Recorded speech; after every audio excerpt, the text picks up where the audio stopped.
I think we just kind of want to start off with saying like thank you so much for coming down and agreeing to doing an interview. I mean, this Yeah. is like kind of. I mean, I'm kind of fanboying a bit right now.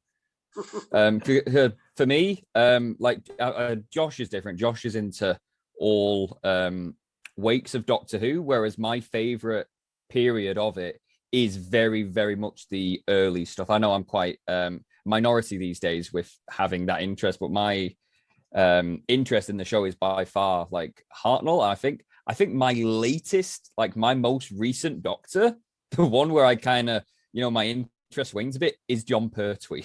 That's like as late into it as I go. So Wow. for me, this is totally awesome to get a chance to talk Well, to you you. know,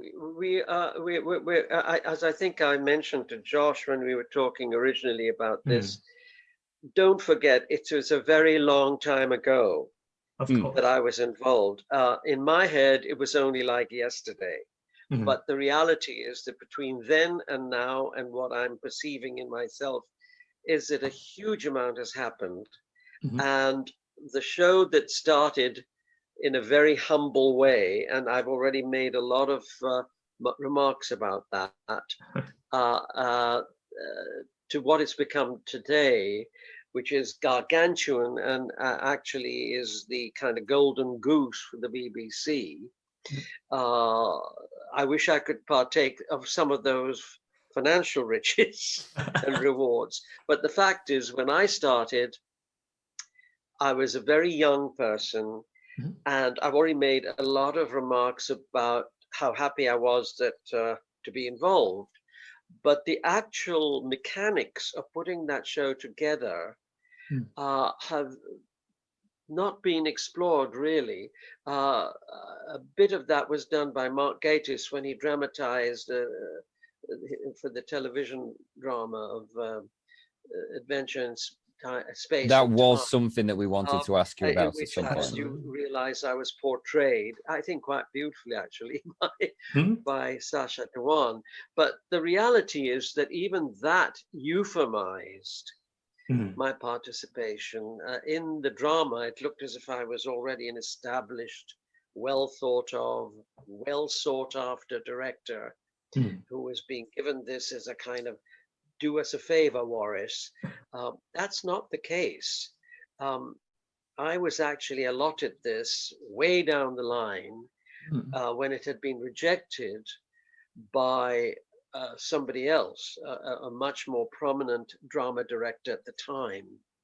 And the reality is that when I was given this, nobody knew what they were up to. The chaos of the creation of this project was enormous.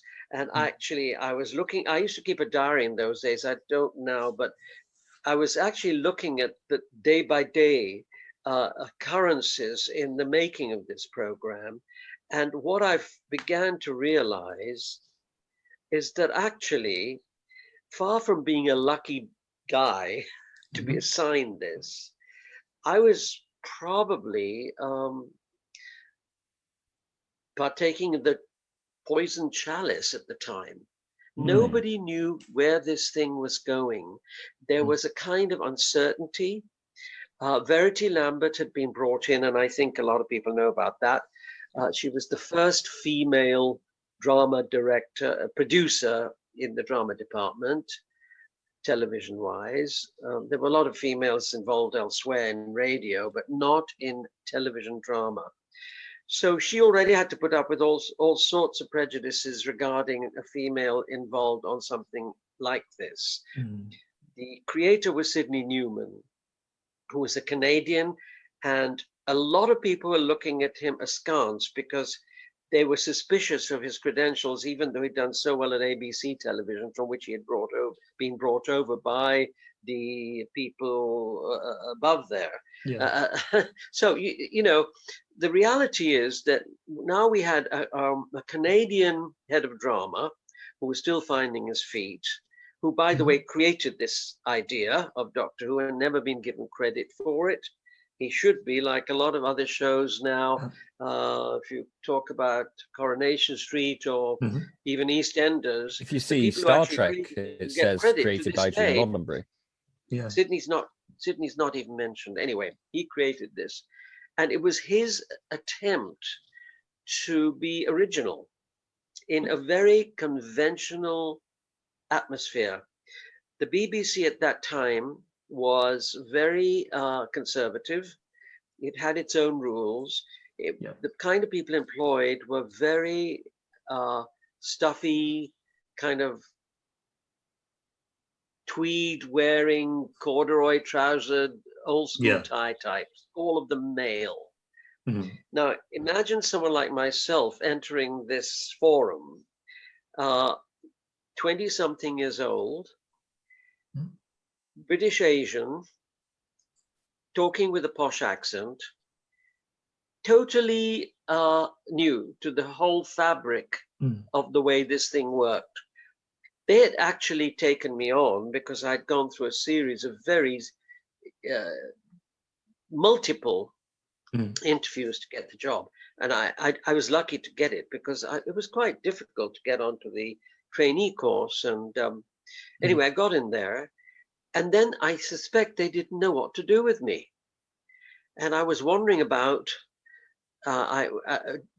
flipping from one thing to another, including a daytime soap, which at that time was very popular, called Compact.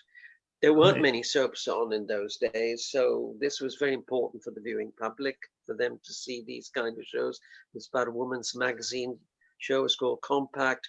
We know I Compact. got my... I really learned a lot on that because of working, everything was shot in the studio with 4 cameras continuously. Now that actually is an art, which I won't go into right now, but it's quite complex, and you have to defeat that whole process of complications involving cameras, cables on studios, studio spaces, the use of sets, which are designed specially on 3 sides in order to allow access for cameras. I mean, it is almost a mathematical process in how you actually work out how you're going to get your actors to go on the set and actually say their lines in some kind of pictorial context. And I was a very ambitious, visualized person because I grew up looking at movies and also dramas that ABC television used to do brilliantly. There were wonderful directors there, as opposed to the BBC, who were experimenting with these cameras in spite of the fact they were all cabled up and not single camera work. And so I used to try and copy or visualize how I could work my facilities with what I was offered.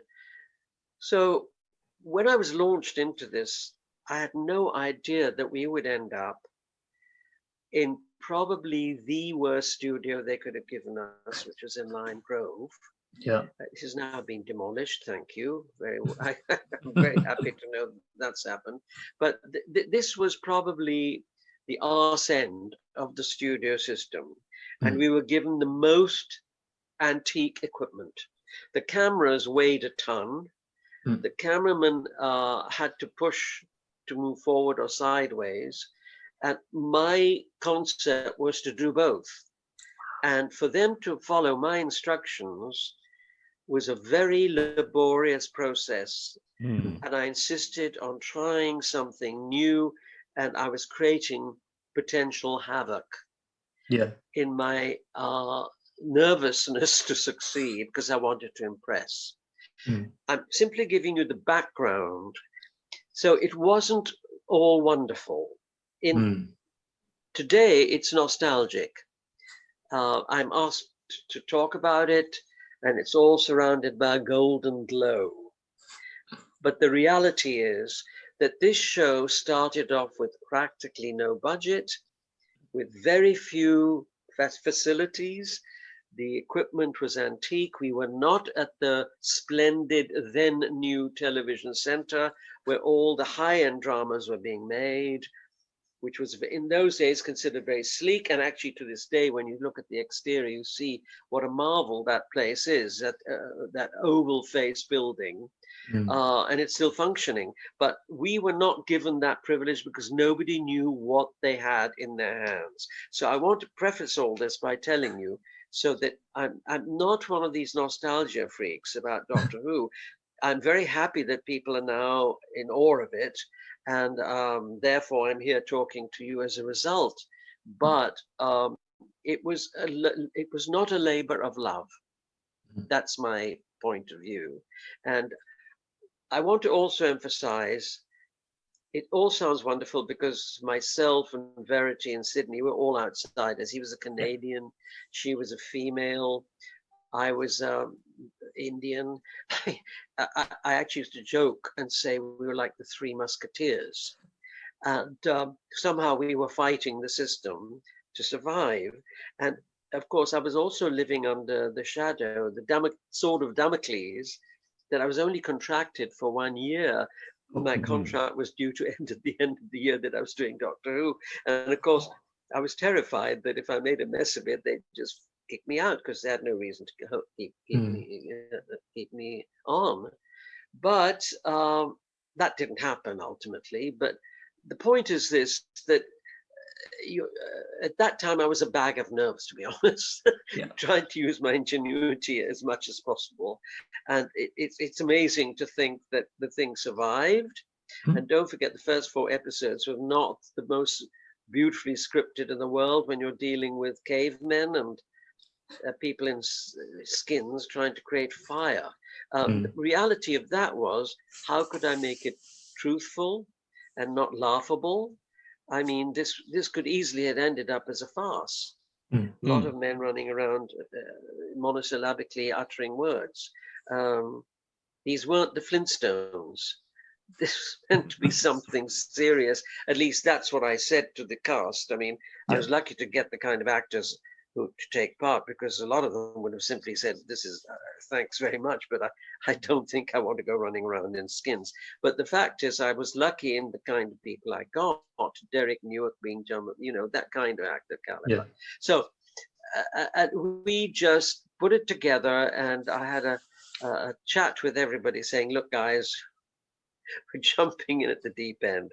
You've got to play this as seriously as you possibly can, and wherever we can emphasize the jeopardy or the danger to our quartet of main characters, if we can emphasize that in some way, you in your performance and me in the way I shoot it, and don't take it too lightly. Just take it as if it's happening for you seriously as much as possible.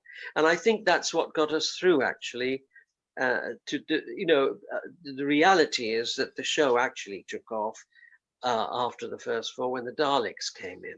And I was not involved with the Daleks. I wish I had been, but I can't claim that. But I can say that we actually led the way into the Daleks.